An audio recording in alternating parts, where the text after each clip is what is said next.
ఒకటే ఎగ్జాంపుల్ నల్గొండ జిల్లాకి వెళ్దాం. ఇక్కడికి వెళ్ళి అర్జెంట్ చేసిన తర్వాత అందరం కలిసి బస్సులో మొత్తం నల్గొండ జిల్లా అందరం తిరుగుతాం సార్. నల్గొండ జిల్లాలో ఒక్క కొత్త ఎకరానికి ఆయకట్టు 10 ఏళ్లలో ఇచ్చినట్టు రుజువు చేస్తే నేను ఇక్కడి నుంచి రాజీనామా చేసి రాజకీయాలు బంద్ చేసుకొని, అంటే నల్గొండ జిల్లా కూడా తెలంగాణలోనే ఉంది సార్. మొత్తంగానే నేను చాలా సీరియస్గా చెప్తున్నా. ఎందుకంటే నేను జిల్లాలో ప్రజల మధ్య ఉండే అందరిలాగే నేను కూడా ఒక్క జిల్లా ఒక్క ఎకరానికి సార్ ఒక్కటిసారి ఎగ్జాంపుల్ సార్, మా ఏం మార్పు మా కొండపోచమ్మ, మల్లన్న సాగర్, రంగనాయక సార్ కడుపు నిండా నీళ్ళు ఉంటాయి సార్.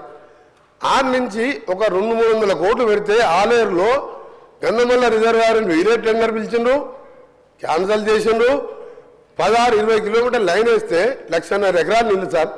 నీళ్లు లేక ఎండిపోతే మా ఐలయ్య గారు నిన్న 90 చెరువులు నింపుకున్నాడు. Baswapur reservoir sir